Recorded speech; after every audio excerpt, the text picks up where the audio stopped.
Welcome everyone, we're back here in Prescott at the Digital Barn, and we're going to do another episode of MacBreak Studio. Effects, the Pleasantville effect.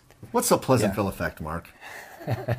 What is it? Well, not everybody knows, but there was a movie with Reese Witherspoon and Tobey Maguire called Pleasantville.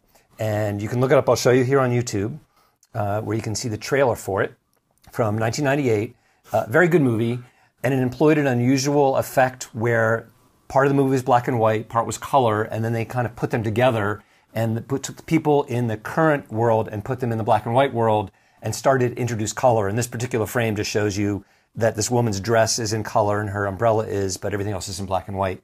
So it's a selective color type of effect. Right. And I thought secondary color correction, really. Yeah, it's secondary color correction. It's exactly what it is. And I thought I'd show how to do it in Final Cut because it employs a lot of techniques that you'd use for other types of secondary color correction tasks. And I thought it'd be useful to go through.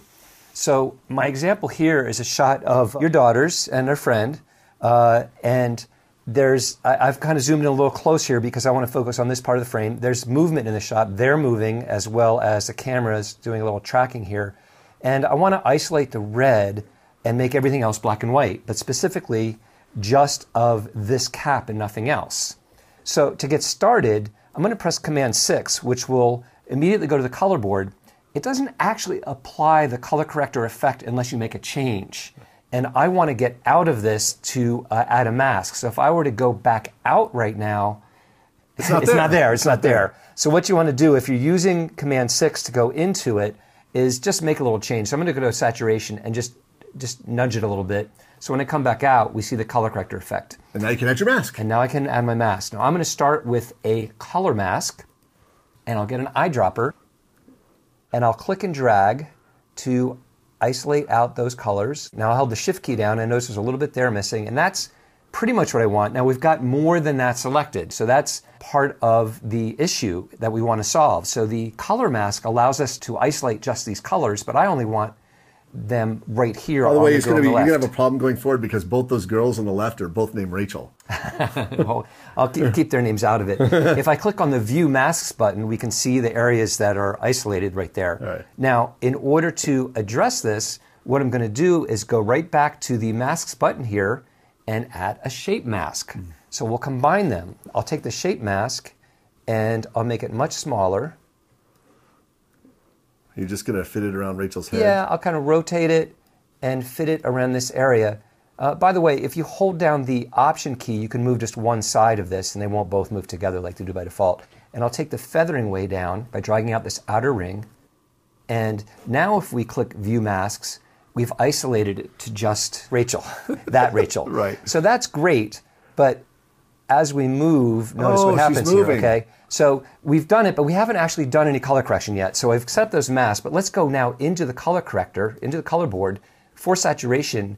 And at the bottom, I'm going to choose outside the mask, and I'll reduce the saturation outside the mask. There it is. Boom, right? That's done, but our problem is that Rachel moves around, and the mask doesn't go with her.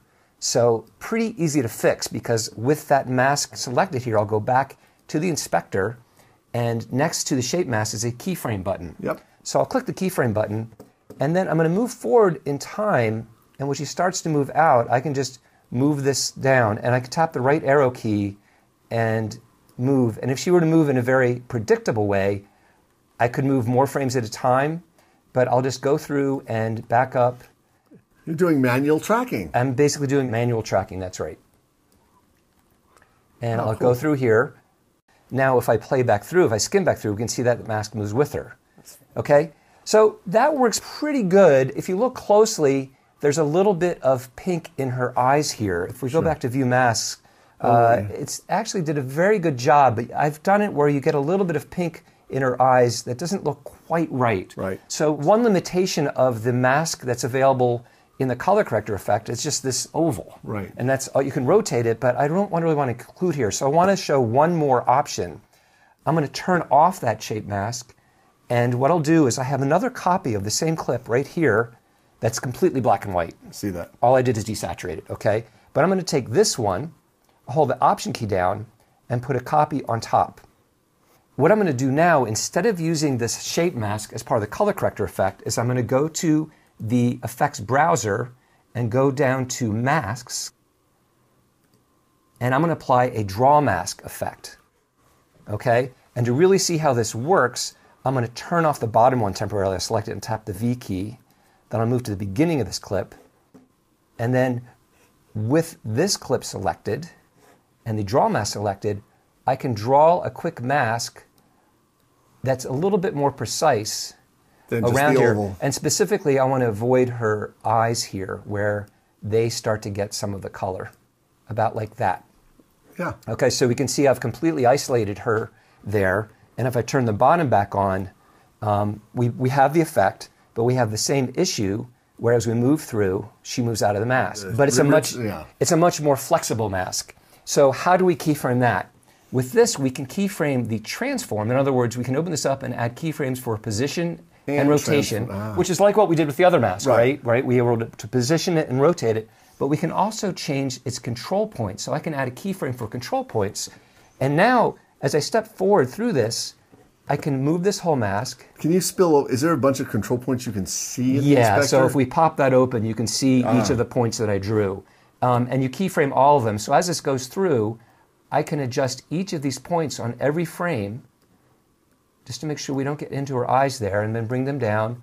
Or once I have a decent shape, I can bring the whole shape down and track along with her and move it as she moves and adjust each of these very precisely. So it gives me more control. So I'll show you where I've done it completely over here, where you see a little bit more. I'll select it so we can see the mask and we can see it move along with her. Right. So the draw mask is a good option when the shape mask isn't flexible enough for you.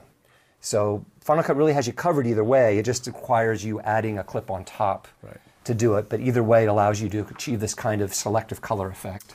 And I also liked how fast you were able to just make the adjustments with the mask just by, you set the first keyframe, just move the mask, move the mask, move the mask. Yep. A lot of people, really want a tracker, and I get why you want it, but it really doesn't take that long to get the mask where you want it, unless you have objects that are like overlapping and whatnot. Then you need something more sophisticated, but that's especially when it's a loose mask that you don't need to be perfectly identical to every single point in the frame. It works very well. Excellent. So there's the Pleasantville pleasantries, and you can try it on your own clip. You can see it's pretty straightforward. I love effects like this. So thanks, Mark. Thanks for showing it to us. Check us out, rebeltraining.com. See us on Twitter, Facebook, the usual places. Check out our training library. We have lots of stuff on our website. Thanks for watching another episode of MacBreak Studio. We'll see you next week.